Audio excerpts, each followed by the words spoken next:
성도 여러분 안녕하십니까? 행복한 안식일입니다. 오늘도 생명과 호흡을 주시고 또 우리의 생명을 하루 더 연장해 주시고 한 주의 마지막 날 주님께 감사하는 안식일을 허락하셔서 주님을 찾는 믿음을 우리들에게 주셔서 감사합니다. 우리 주위에는 감사할 조건들이 너무도 많은 것 같습니다. 어둠 속에서도 빛이 있고 폭풍 뒤에 고요와 하늘 너머에는 햇빛이 기다리고 있습니다. 며칠 전 뉴스에서 동부 어느 병원에서 아주 충격적인 일이 뉴스에 보도되었는데요. 어느 병원 수술실 직원이 40년간을 일하고 이제 며칠 있으면 은퇴할 날이 얼마 남지 않았는데 자기가 다니는 병원 옥상에서 떨어져서 자살을 한 사건입니다. 아내는 몸이 좋지 않아서 병원에 있고 본인은 병원에서 일을 하고 있지만 늘 우울증에 시달려서 괴로워하다가 결국에는 극단적인 결단을 내린 것이지요. 더욱 슬픈 일은 임신 거의 막달인 딸은 그날 충격으로 아버지가 돌아가신 날 아이를 분만했다고 합니다. 하루만 더 있었으면 귀여운 손주를 볼 수 있었는데 참으로 안타까운 그런 마음이 있습니다. 얼마나 우울했으면 평생 일을 하고 이제 며칠만 있으면 은퇴를 해 평생 모은 연금을 타고 일하지 않아도 여유로운 삶을 살 수 있었을 텐데 그는 왜 자살을 했을까요? 또 왜 우울증은 사람들로 하여금 극단적인 선택을 하게 할까요? 심각하고 치료되지 않는 우울증을 가진 사람 중에 대략 6명 중에 1명이 자살을 시도한다라고 합니다. 사람이 건강을 유지하려면 누구에게나 정상적인 생체 리듬을 가져야 하는데요. 생체 리듬 중에는 감정의 리듬이 있는데 이 감정의 리듬이 잘못되었을 때 우울증이 생겨난다고 합니다. 우울증을 의료학명으로 이 디프레션이라고 하는데 그 뜻은 내리누르다, 가라앉힘이다 라는 그 말의 뜻이 있습니다. 사람은 우울할 때 이 기쁨이 상실되고 좌절감과 함께 주의 관심을 잃고 정상적인 긍정적인 자극을 상실하고 맙니다. 심리적으로 보면 우울증은 슬픈 기분을 말하는 것이 아니라 기분의 양의 감소를 의미한다라고 합니다. 자주 공허하고 느낌 자체가 소실되어 가는 그런 상태인 것이죠. 그러나 참 다행인 것은 우울증은 겉으로는 뭔가 잘못되어 있는 것처럼 보이지만 일단 회복되면 환자의 지능이나 능력에는 전혀 손상이 없는 그런 질환이죠. 아무런 후유증이 남지 않는 그런 질병이라고 할 수 있습니다. 그런 의미에서 우울증은 마음의 병, 기분의 병인 것이죠. 요즘 참 우울한 소식들이 넘쳐납니다. 코로나로 인해서 도시 전체가 락다운이 돼서 이동도 자유롭지 않고요. 두렵고 불안한 세상을 살아갑니다. 감염자 숫자가 내려가고 있긴 하지만 아직도 매일 수천 명씩 감염자가 생기고 또 죽어가지요. 감염자들 간의 접촉수도 기하급수적으로 늘어나기 때문에 더욱 두려운 그런 병입니다. 그리고 락다운과 스테이홈 주의보는 사람들로 더 외롭고 우울하게 만드는 상황입니다. 그래서 이 코로나 때문에 아마 PTSD, 외상 후 질병 중에 아마 이 우울증이 가장 큰 것이 아닌가라는 생각이 드는데요. 영국의 크렌치 감독의 시에 다음과 같은 말이 있습니다. 어떤 사람은 자기의 가는 평탄한 길에 조그마한 구멍만 있어도 벌써 하나님을 원망하고 사람들을 원망한다. 또 어떤 사람은 자기가 가는 험하고 캄캄한 길에 조그마한 빛만 비추어도 하나님의 주시는 자비로운 빛이라고 하여서 감사의 기도를 올린다라고요. 화려한 궁전에 살면서도 생이란 왜 이리 괴로우며 기쁜 일이 하나도 없느냐고 얼굴을 찡그리고 불평하는 사람이 있으며 게딱지 같은 오막살이에 살면서도 우리를 지키시는 하늘 아버지와 한없는 은혜와 사랑을 진심으로 감사하는 사람이 있다라고 합니다. 똑같은 은혜를 받는 사람 중에서 감사하는 자는 실로 얼마 되지 않음을 알게 해주는 그런 이 성경 구절들의 말씀도 있는데요. 누가복음 17장에 보면 10명의 문둥병자가 동시에 고침을 받게 되지만 오직 한 명의 문둥병자만 돌아와서 예수님께 감사하는 모습을 우리는 볼 수 있습니다. 민수기 14장에도 하나님께서는 이스라엘 백성들을 가나안으로 인도하시고 그들에게 그 땅을 정복하라고 합니다. 그것이 팩트입니다. 이스라엘 백성들이 가나안을 정복하는 것, 할 수 있겠습니까? 없겠습니까? 각 지파에서 한 명씩 선출해서 가나안 정탐대를 보냅니다. 가나안을 정탐하고 돌아온 12명의 정탐꾼들은 한결같이 그 땅은 너무 좋은, 정말 젖과 꿀이 흐르는 땅이 맞다라고 합니다. 똑같은 상황에서 누구는 있고 누구는 없는 것, 누구는 할 수 있고 누구는 할 수 없다라고 합니다. 10명은 이 땅에 거하는 10명의 이 정탐꾼들은 이 땅은 너무 좋은 땅이고 이 거민이 너무 두렵기 때문에 또 성이 너무 높기 때문에 망연자실하면서 이제는 우리가 망했다라고 합니다. 그러나 여호수아와 갈렙은 하나님께서 함께 하시면 우리는 충분히 승리할 수 있다라고 긍정적으로 생각했습니다. 하나님의 능력을 의지하면 안 되는 일이 없을 텐데 불평, 원망은 너무도 쉽고 참 감사란 어려운 그런 시대에 우리는 살고 있죠. 스펄전 목사님은 이런 말씀을 종종 했다고 하는데요. 내 마음속에서 단 5분만 주님이 떠나시면 내 마음은 마귀의 공장이 돼버린다라고요. 정말 그런 것 같습니다. 장기간 먼 시각으로 우리 주님의 계획을 바라보며 그분의 다시 오심을 생각했을 때는 우리들에게 용기와 희망이 몰려오지만 눈앞에 닥친 시련과 어려움을 생각해보면 우리들의 현실이 참 우울하기 짝이 없는 우리 자신을 발견하게 되지 않습니까?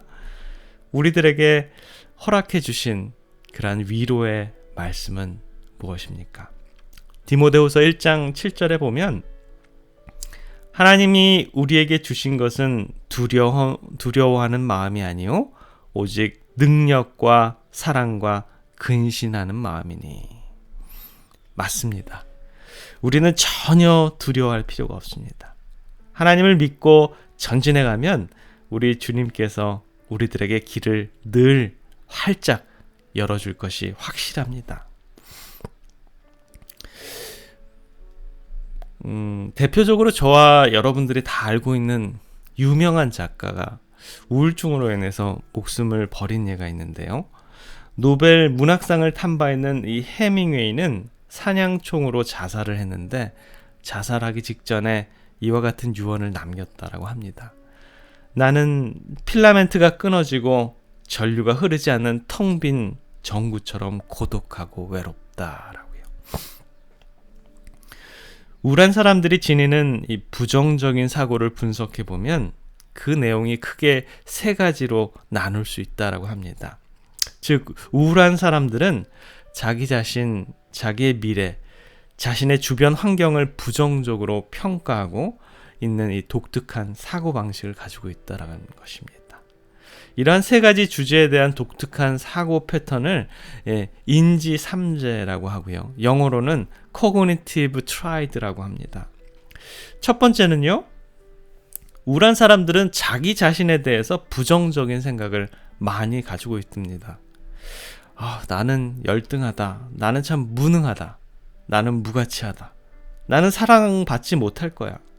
나는 다른 사람들로부터 버림받았다라는 그런 부정적인 생각을 하면서 지닌다라고 합니다. 우리의 일상생활 속에서 늘 자신을 평가하며 나는 어떤 사람이다 라는 이 생각을 지니고 삽니다. 심리학에서는 이것을 이 자기 개념이라고 하는데요. 자기 개념은 인간의 행동과 정서에 영향을 미치는 매우 중요한 심리 요인입니다. 우울한 사람들은 생활 속에서 부정적인 사건들을 경험하면서 자기 자신에 대한 부정적인 평가를 하게 되고 결국에는 부정적인 자기 개념을 지니게 된다고 합니다. 여기서 주목해야 할 것은 우울증에 시달리는 사람들은 자신에 대해서 실제 이상으로 과장되게 자기에 대해서 부정적으로 평가를 한다는 점이죠. 둘째, 이 우울한 사람들은 자기 본인뿐만 아니라 자신의 미래에 대해서도 부정적인 생각을 지니고 있습니다. 나의 미래는 비관적이고 암담하다. 내가 어떤 노력을 해도 이 상황은 개선될 여지가 없어. 앞으로 상황은 점점 악화되고 나의 심리적 고통은 점점 더 커질 거야. 이런 식으로 생각을 한다라는 것이에요. 현재 상황이 아무리 부정적이고 미래에 대한 희망을 지니는 사람들은 우울증에 빠지지 않는 반면에 미래에 대해서 비관적으로 생각하는 사람은 우울한 자신에 대해서 더욱 괴롭히면서 현재 상황 속에서 미래의 상황까지 아예 포기를 해버리는 것이죠. 세 번째, 마지막으로 이 우울한 사람들은 자기 자신, 자기의 미래뿐만 아니라 자신의 주변 환경에 대해서도 늘 부정적인 생각을 지니고 있다라는 것입니다. 내가 처한 상황이 너무 열악하다. 이 세상을 살아가긴 너무 힘들어.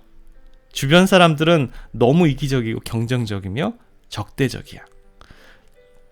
나를 이해하고 도와줄 사람은 아무도 없어. 다들 나에게 무관심하고 나를 무시하고 비판할 거야. 이렇게 생각을 한다라는 것이. 이들의 이 세상에 대한 부정적인 생각은 타인에게 적극적인 도움이 되지 않고 사회적으로 위축되고 고립되는 결과를 초래하게 됩니다. 이 전 세계 인구의 약 한 10%가 앓고 있다라고 하는 우울증. 이 코로나로 인해서 이 우울증이 훨씬 더 증가된다라고 하는데요.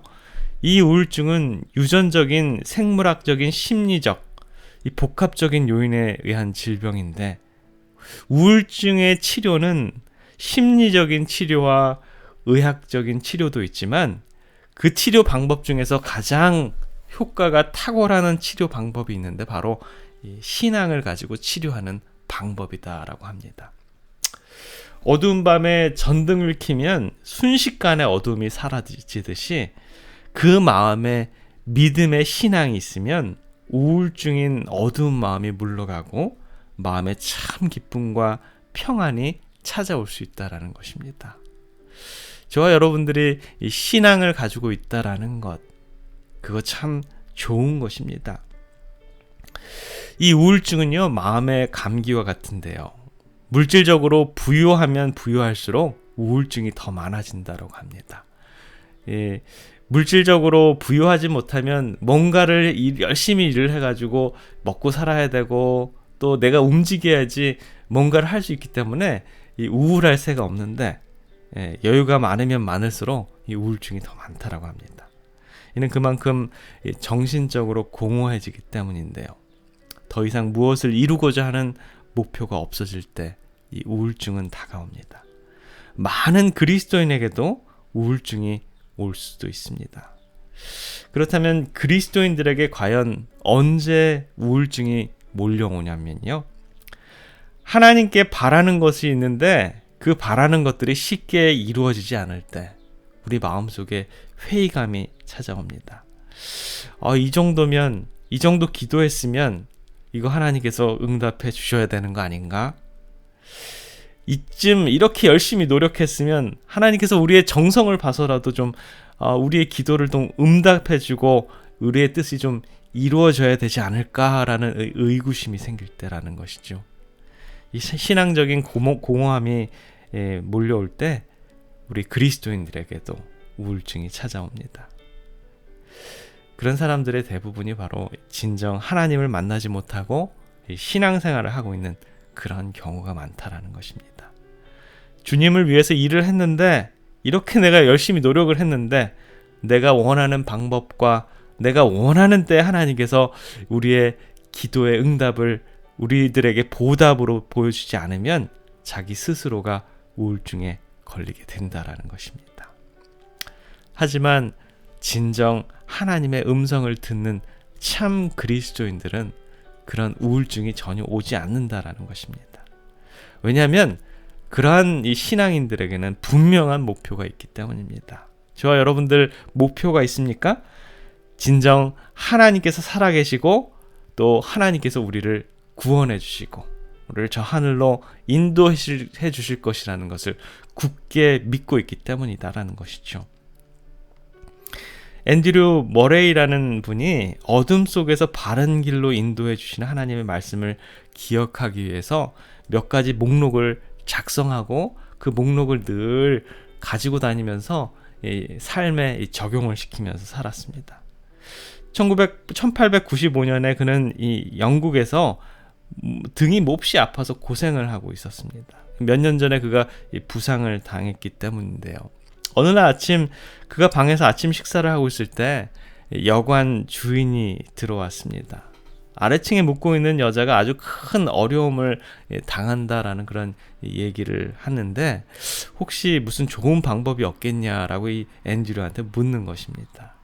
그래서 자기가 늘 가지고 있고 생활에 적용하고 있는 그 종이를 건네주면서 이렇게 얘기를 합니다. 저는 저를 위해서 적어둔 충고가 있는데요. 이걸 그녀에게 전해 주십시오. 그녀에게 아주 도움이 될 것입니다. 이 종이에는 다음과 같이 적혀 있습니다. 역경의 시간에 이렇게 말하라. 우선 그분이 나를 여기로 데려오셨다. 내가 이 협착한 장소에 있는 것은 그분의 뜻이다. 그러므로 나는 여기서 안식할 것이다. 그 다음에 이렇게 말하라. 그분이 사랑으로 나를 보호하실 것이고 이 시련 중에서 그분의 자녀로서 행동할 수 있는 은혜를 주실 것이다. 또 이렇게 말하라. 그분이 시련의 축복을 만드실 것이고 내가 배워야 할 교훈을 가르치실 것이며 주려고 작정하신 은혜를 부어주실 것이다. 그리고 마지막으로 이렇게 말하라. 그분의 선하신 방법과 시기는 그분만이 아신다. 그리고 이렇게 생각하라.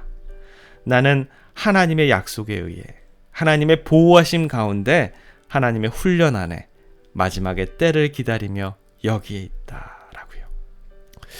여러분, 단단하게 굳은 흙 위에 물을 부으면 그 물이 땅속으로 잘 스며들지 않습니다. 그럴 때는 흙을 망치로나 호미로 깨서 부드럽게 흙을 이렇게 만들어주면 그 위에 물을 부으면 물이 잘 스며듭니다. 그러한 땅 위에 씨가 뿌려진다면 꽃도 잘 피고 열매도 풍성히 맺을 수 있습니다. 우리도 흙과 같이 우리들의 자아가 보드랍게 끼어져서 하나님께 물도 주고 또 그 땅에 씨앗도 심으시게 될 때 우리들의 인생의 꽃도 활짝 피고 풍성한 열매가 맺히게 될 것입니다. 그와 같이 하나님은 교만한 사람들에게는 역사할 수 없습니다. 우리 자아가 깨어지는 그러한 부드러운 사람, 그러한 사람에게 우리 하나님께서는 축복을 해주시고 그렇기 때문에 우리는 우리 자아의 깨어짐의 고통을 느껴야 된다라는 것입니다. 이사야서 38장 14절에는 나는 제비같이 핫같이 지저귀며 비둘기같이 슬피 울며 내 눈이 새하도록 악망하나이다. 여호와여 내가 압제를 받사오니 나의 중보가 되옵소서. 이사야서의 말씀은 이 우울증에 붙잡힌 가련한 영혼에 대한 시 같습니다. 저와 여러분들을 짓누르는 것은 과연 무엇입니까? 어쩌면 죄의 문제일 수도 있습니다. 우리 죄를 한번 생각해 볼까요? 죄를 짓는 나와 죄의 본성, 이것은 같은 것입니까? 이것은 분명히 별개의 것입니다. 내가 잘못을 반복하고 죄를 지으면 그 죄책감이 나를 누르고 또 후회하고 통회하다가 어쩔 때는 극단적인 선택까지 갈 수 있습니다. 그러나 죄를 짓는 본성은 나 자신과 분리해서 생각을 해야 됩니다. 내가 할 수 없고 막기가 힘든 것은 바로 이 죄의 본성입니다. 우리는 이 문제를 해결할 수가 없어요. 그런데 이 문제를 해결할 수 있는 분이 있습니다. 로마서 5장 19절에 보면 한 사람의 순종치 아니함으로 많은 사람이 죄인 된 것 같이 한 사람의 순종함으로 많은 사람이 의인이 되리라. 아담과 하와의 범죄로 말미암아 온 인류는 죄악에 빠지고 자자손손 그 죄가 물려져 내려왔습니다. 그 죄악의 굴레에서 빠져나올 수 있는 사람은 아무도 없어요. 그러나 한 사람의 순종, 그 한 사람의 고통과 고뇌로 말미암아 이 문제가 해결되었다라는 것입니다. 한 사람의 고통과 고뇌는 과연 어떤 것일까요? 여러분 한번 생각해 보실까요? 겟세마네에서의 예수님의 고뇌를 마음속에 그려보시기 바랍니다. 아무도 돕는 사람도 없고 제자들은 배신했고요. 하나님과의 분리될지도 모른다는 이 두려움과 인간의 죄짐이 그분을 짓눌렀습니다. 인간들이 경험하는 그 어떠한 절망적인 상황도 그분의 고통을 절대 미칠 수 없다라는 것입니다. 시대소망 685쪽에 보면 예수님의 겟세마네에서 저와 여러분들의 죄짐을 지시고 우리를 위해 탄원하시는 그분의 눈물겨운 이 모습을 볼 수가 있는데요. 이제 예수께서는 하나님의 붙드시는 임재의 빛을 차단당하신 것처럼 보였다. 이제 그분은 범죄자같이 헤아림을 받으셨다. 타락한 인류의 죄짐을 당신이 지셔야만 하였다. 죄를 알지도 못하는 그분이 우리의 모든 사람의 죄를 지셔야만 하였다. 죄가 그분에게 매우 무섭게 보이는 그만큼 그분이 지셔야 할 죄악의 무게는 컸으며 그분은 이것이 당신을 하나님의 사랑에서 영원히 쫓아내지 않을까 염려하도록 유혹받았다. 범죄에 대한 하나님의 진노가 얼마나 무서운가를 깨달으시고 예수께서는 내 마음이 심히 고민하여 죽게 되었다고 부르시셨다. 저와 여러분들의 고통과 고뇌의 죄의 무게가 엄청나다는 것입니다. 심지어 예수님께서도 마음이 심히 고민하여 죽게 되었다라고 부르시셨습니다. 여러분들의 마음이 우울하십니까? 누군가 나를 위해서 내 죄짐을 대신 지시고 밤이 맞도록 기도하셨던 분이 계심을 여러분 믿으시기 바랍니다. 지금도 우리의 구원을 위해서 우리를 위해서 탄원하는 분이 있으신데 여러분 아직도 우울하십니까? 그래서 우리는 우리 안에 이 태생부터 갖고 있는 죄된 본성을 우리는 이길 수 없으니 주님 저는 도저히 못합니다. 주님께 드릴 테니 주님 해결해 주십시오. 이길 힘을 주십시오.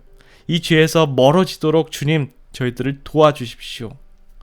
라면서 늘 기도해야 된다라는 것입니다. 내가 이길 수 없는 이 죄된 본성을 철저히 깨닫고 주님께 내려놓아야만 우리 안에 성령의 역사가 시작된다라는 것입니다. 여러분 우울하십니까? 아마 그 우울은 아마 우리들의 죄된 본성에서 비롯될 것입니다. 죄가 우리를 짓누르고 사단이 우리를 타락시키려고 열심히 노력하는 중에 있다라는 것입니다. 그러나 여러분 그 죄와 싸우지 마십시오. 우리는 이길 수 없습니다.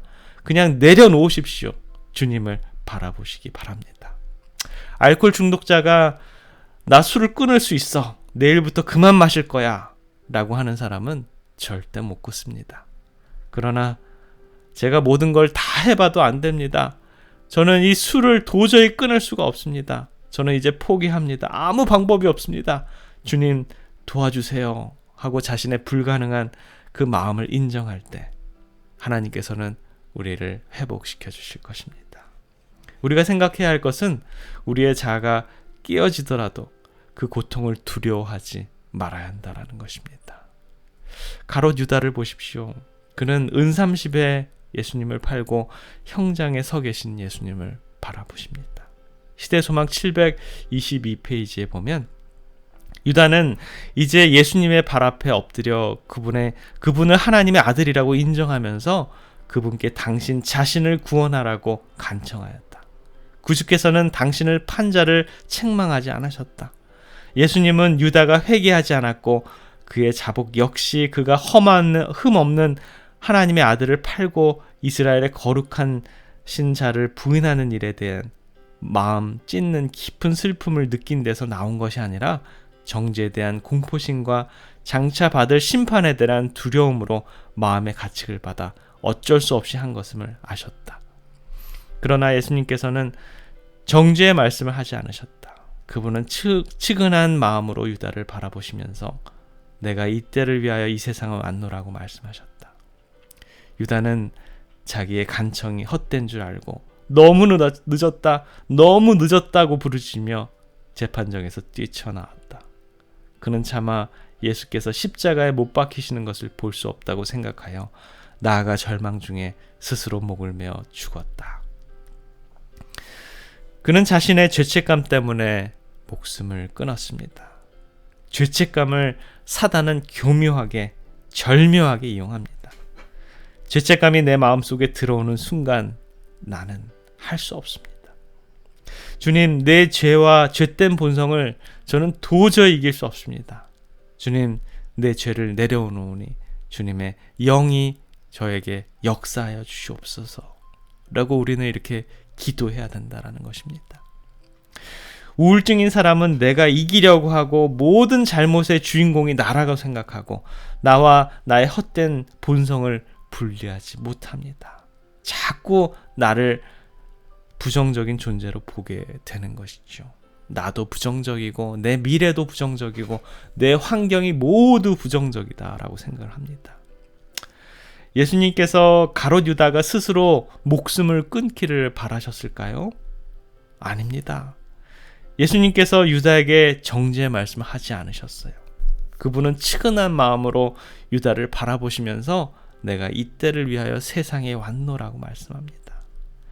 예수님께서는 유다도 모든 다른 죄인들과 똑같은 사랑하는 한 영혼으로 대해주시는 것을 보게 됩니다. 유다가 자신의 죄를 깊이 통회하고 예수님이 비록 돌아가셨지만 예수님이 부활하시고 그분이 다시 오심을 증거하면서 내가 예수님을 판 사람인데 그분은 나를 용서하셨다라고 간증하고 다녔으면 얼마나 많은 사람들이 예수님을 믿을 수 있었을까요? 이 안식일 내가 너무 악한 죄인이라고 생각하지 마시기 바랍니다. 우리 주님 앞에서 용서받지 못할 죄인은 아무도 없습니다. 나의 죄와 나의 죄된 본성 때문에 저질러진 모든 죄악까지도 용서해 주시고 우리들을 구원해 주시기 위해서 겟세마네에서 눈물 흘리시며 탄원해 주셨던 주님, 십자가에 못 박히시면서도 우리들을 위해서 희생해 주신 그분의 아름다운 손길을 생각하시면서 우리들의 상처나고 우울한 마음을 우리 주님 앞에 내려놓으시고 깨어지시는, 그래서 우리 주님의 평온한 안식일을 참여하시는 우리 모든 주님의 백성들의 삶이 되기를 간절히 기원합니다. 기도하겠습니다. 사랑의 아버지 하나님, 참으로 못난 죄인들을 용서해 주시고 사랑해 주시고 구원해 주셔서 감사합니다. 이 세상이 허무하고 답답하고 공허해서 더욱더 우울해집니다. 그럴수록 악한 영이 우리들을 지배하고 주님께 다가가는 우리들의 발걸음이 더욱더 멀어지게 합니다. 주님, 저희들을 구원해 주시옵소서. 우리들의 마음에 자정해 주셔서 우리들의 우울한 마음을 어루만져 주시고 구원의 소망과 기쁨 안에서 주님을 바라보도록 주님 인도해 주시옵소서. 이 안식일 주님을 만나는 제외의 안식일 되도록 주님께서 축복해 주시옵소서. 사랑해 우리 구주 예수 그리스도의 이름으로 간절히 기도드립니다. 아멘.